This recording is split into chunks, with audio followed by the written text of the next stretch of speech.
नमस्कार दोस्तों। मैं इंद्रजीत यादव, सहायक आचार्य हिंदी, राजकीय महाविद्यालय बहरोड। आज बीए पाठ तृतीय वर्ष के प्रथम प्रश्न पत्र की इस कक्षा में आपका स्वागत करता हूं। साथियों, आज हम रामधारी सिंह दिनकर द्वारा रचित कुरुक्षेत्र के षष्ठम सर्ग के पदों पर चर्चा करेंगे। देखिए, व्याख्या जो हम पढ़ते हैं, पूर्व की कक्षा में भी हमारी बातें हुई हैं कि जो भी पद किसी कवि के या गद्यांश किसी लेखक का लगा हुआ है, उसको पढ़ने से उस कवि की मानसिकता क्या है, कवि समाज के बारे में क्या सोचता है, संस्कृति के प्रति उसका क्या दृष्टिकोण है, कैसे समाज की परिकल्पना वो करता है, कैसे मानव की परिकल्पना वो करता है, ये सारी बातें हमें उससे पता चलती है जब उसको पढ़ते हैं। कि जैसे अभी पिछली कक्षा में हमने पढ़ा था कि दिनकर साहब जो समाज में, जो विश्व में अतिशय वैज्ञानिकता का प्रचार प्रसार हुआ, भौतिकतावादी दृष्टिकोण प्रभावी हुआ, जिसके कारण, अतिशय भौतिकतावाद के कारण मानव के अंतर मन के जो मूलभूत गुण हैं, धर्म और दया जैसे, वो ईर्ष्या, द्वेष, घृणा, अत्याचार, अनाचार, हिंसा, इन सब के कारण दब गए, खत्म हो गए। और कवि कहता है कि कब इनकी प्रतिष्ठा होगी। इसका मतलब मानव धर्म का प्रतिष्ठापक है। दिनकर की सोच मानव धर्म की प्रतिष्ठा की है, मानवता की प्रतिष्ठा की सोच है। यह दूसरे शब्दों में कहें कि रामधारी सिंह दिनकर मानव सभ्यता की प्रतिष्ठा के लिए प्रयत्नरत हैं, जो इनकी रचना कुरुक्षेत्र से हमें पता चलता है। तो हम जब किसी भी कवि को पढ़ेंगे तो उसकी कविता से हमें उसके दृष्टिकोण का पता चलेगा। तो यहाँ वही है कि दिनकर साहब मानवतावादी दृष्टि के हामी हैं, मानवतावाद की प्रतिष्ठा करना चाहते हैं,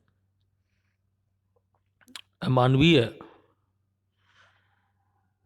जो गुण मानव सभ्यता में विद्यमान है, जिनके कारण मानो सारी धरा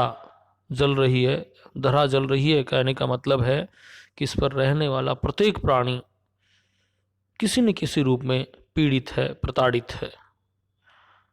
कोई समाज के उच्च वर्ग के द्वारा शोषण का शिकार हो रहा है, तो कोई अतिशय भोग लिप्सा, सब कुछ पा लेने की चाह के कारण अपने आप में अंदर ही अंदर घुट रहा है। तो यहाँ जो राइटर है वो इस पद में कहना चाहता है कि घृणा, हिंसा, विद्वेष, शोषण, इन सब चीज़ों को समाप्त कर मानव धर्म की प्रतिष्ठा हो, और उसी मानव धर्म की प्रतिष्ठा के प्रयास में आगे बढ़ते हुए, पिछली कक्षा से आगे बढ़ते हुए आज हम बात करेंगे कि शोषण, अपहरण, शोषण वही कुत्सित वही अभिमान, खोजता चढ़ दूसरों के भस्म पर उत्थान, शील से सुलझा न सकना आपसी व्यवहार, दौड़ न रह उठा उन्माद की तलवार, द्रोह से अब भी वही अनुराग, प्राण प्राण में अब भी वही फुफकार भरता नाग। कवि कहता है कि महान विचारों को धारण करने के बाद भी, मानवता या तत्व ज्ञान की प्राप्ति के बाद भी व्यक्ति किस तरह जो अमानवीय कृत्य हैं उनको कर रहा है, जो हीन वृत्तियां हैं उन हीन वृत्तियों को छोड़ नहीं पा रहा,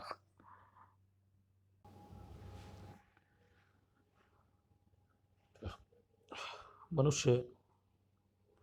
अपनी जो कुत्सित प्रवृत्तियां हैं, एक दूसरे से लड़ना झगड़ना, दीनहीन व्यक्ति का शोषण करना, दूसरों के विषय में अनर्गल वार्तालाप, दूसरों की संपत्ति को हड़पना, कमज़ोर व्यक्ति का शोषण करना, इन सारी आदतों को अब तक छोड़ नहीं पाया है। क्या अपहरण शोषण वही कुत्सित वही अभिमान, कि अपहरण दूसरे की चीज़ों को लेना, अपूर्ण कार्य करना, दूसरों के सम्मान को ठेस पहुंचाना, शोषण करना, कुत्सित वही अभियान, कि अभियान अब भी जारी है, कुत्सित अभियान अब भी जारी है। अर्थात बराबर व्यक्ति इन अमानवीय कृत्यों को करता हुआ अपने कर्म पथ पर आगे बढ़ रहा है। खोजना चढ़ दूसरों के भस्म पर उत्थान, खोजना ढूंढना चढ़ दूसरों के भस्म पर, यानी कि दूसरों के सपनों को खत्म करके, दूसरे लोगों को दबाकर उत्थान की अपनी उन्नति की बात वो सोचता है, यानी कि दूसरों के हिस्से के खुशी है उनको खत्म करके वो केवल अपने आप के बारे में सोचता है, अपनी खुशियों के बारे में सोचता है, आम आदमी के बारे में नहीं सोचता। सील से सुलझा न सकना आपसी व्यवहार, कि आपसी कोई मन मुटाव है, छोटी मोटी बात है, कहीं आपसी व्यवहार में कोई विषमता आ गई है, तो उसको सील से बैठकर सुलझाना नहीं चाहता, सहज स्नेह पूर्ण व्यवहार से उस समस्या को मिटाना नहीं चाहता, क्योंकि उसके मन में अहम है, मैं का भाव है, द्वेष है, ईर्ष्या है, घृणा है, वह हिंसा की प्रवृत्ति से शरोबार है, जिसके कारण वो किसी भी काम को, किसी भी समस्या को सहज ढंग से सुलझाना नहीं चाहता। दौड़ ना रह रहे उठा उन्माद की तलवार, और वो उन्माद यानी कि पागलपन, उन्माद की तलवार, पागलपन की तलवार उठाकर मानो दूसरों को समाप्त करने, दौड़ ना रह रहकर वो बराबर दूसरों को मारना चाहता है, अपने उस उन्माद, अपने अहम के कारण दूसरों को समाप्त करना चाहता है, उनको मारने के लिए अहम की तलवार को दौड़कर उन्माद की, पागलपन की तलवार को लेकर दौड़ता है। द्रोह से अब भी वही अनुराग, और आज भी द्रोह से यानी कि दूसरों का विरोध करने से, ईर्ष्या रखने से अब भी वही अनुराग, कि आज भी उसको वैसा ही अनुराग, वैसा ही प्रेम है। द्रोह से, दूसरों के विरोध में ही उसे आज ज़्यादा प्रेम है, उसको ज़्यादा गहरे से अपनाए हुए हैं। प्राण में अब भी वही फुफकार भरता नाग, और इन सदियां बीत जाने के बाद भी, इतना लंबा समय बीत, अब भी यानी कि बहुत पहले से सदियां बीत गई, लंबा समय बीत जाने के बाद भी मानव के जो प्राणों में है वो क्या है, सांप जैसी बगरता नाग, नाकम सांप, कि प्राणों में वही सांप जैसी फुफकार है, आज भी भरी हुई है उसमें। अर्थात कहें कि कहीं भी उसको समानता और शांति से कोई उसका लेना देना नहीं है। देखिए, हमने बात की अपहरण शोषण वही कुत्सित वही अभियान चलाया हुआ है, यानी कि लोगों का शोषण करना, उनका विरोध करना, उन पर अत्याचार करना, अन्याय करना, वही अभियान चलाया हुआ है। अपहरण शोषण, दूसरों की चीज़ों को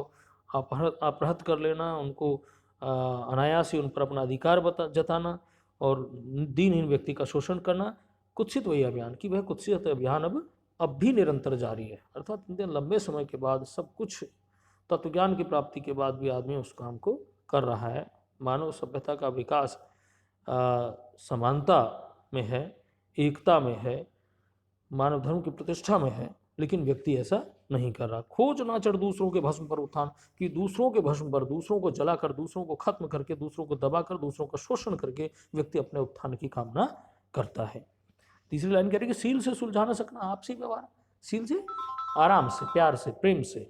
कि जो समस्याएं हैं, जो आपसी व्यवहार में विषमता है, उसको आराम से सुलझा सकता है, लेकिन सुलझाना नहीं चाहता। दौड़ता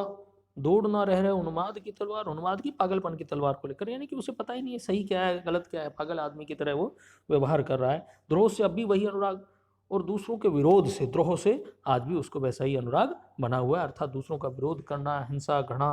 अहंकार, ये सारी चीज़ें आज भी उससे, उन सारी चीज़ों से आज भी उसको बहुत ज़्यादा प्रेम है। प्राण में अब भी वही फुफकार भरता नाग, और अपने प्राणों में आज भी वो सांप जैसी फुफकार ही भरी हुई है, अर्थात कहीं वह शांति का दान नहीं देना चाहता, कहीं समानता का हामी नहीं है व्यक्ति। तो मानव की जो प्रवृत्ति है कि लंबा समय बीत गया, अनेकों प्रकार के पड़ाव लाइफ में आए, लेकिन आज भी वो उन्हीं कुत्सित प्रवृत्तियों को लेकर जीवन यापन कर रहा है, उनको छोड़ना नहीं चाहता, मानव धर्म की प्रतिष्ठा नहीं करना चाहता। धन्यवाद।